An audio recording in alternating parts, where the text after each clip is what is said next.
তাহলে তার প্রথম যে জায়গায় হাত দেওয়া দরকার সেটা হচ্ছে ভূমি। ভূমি সংস্কার ছাড়া কোন সত্যিকার পরিবর্তন হয় না। আমরা সংস্কারের প্রস্তাব করলাম, বিভিন্ন কমিশন করার প্রস্তাব করলাম, কিন্তু আমরা দেখলাম অনেক কমিশন হয়েছে, আবার অনেক গুরুত্বপূর্ণ কমিশন হয় নাই। তার মধ্যে ভূমি সংস্কারের কোন কমিশন নাই, শিক্ষা সংস্কারের কোন কমিশন নাই। সরকার বাহাদুরদের আমরা বলেছি, আপনারা দায়িত্ব নিয়েছেন, আপনারা তো বেশি সময়ের জন্য দায়িত্ব নিতে পারবেন না, আপনাদের সময় সীমাবদ্ধ হবে।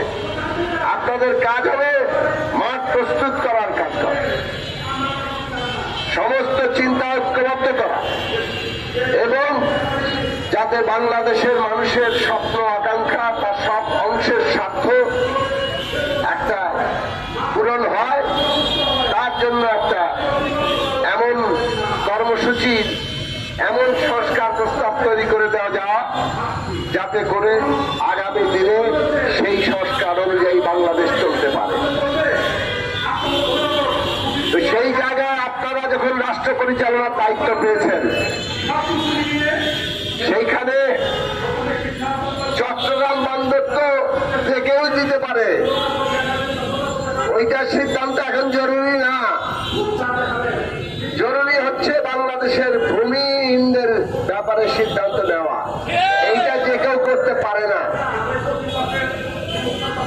আমরা যখন ক্ষমতায় দেখেছি বিভিন্ন নির্বাচিত সরকারকে, তারা যে সমস্ত লোকের দ্বারা নির্বাচিত হয়ে আসে, যত রকম খুঁটিতে বাধা থাকে, তাতে এই খুঁটিতে বাধা লোকেরা ভূমি সংস্কার করার মতো অবস্থায় থাকে না।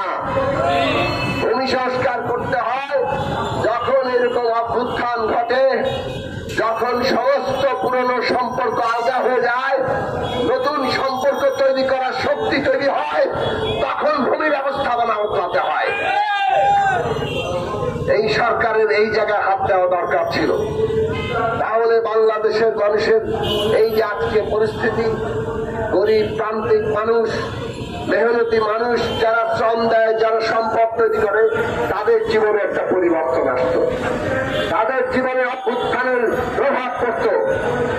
আর এইভাবে সারা দেশের একেবারে তলা থেকে মানুষ ঐক্যবদ্ধ হয়ে গেলে তাকে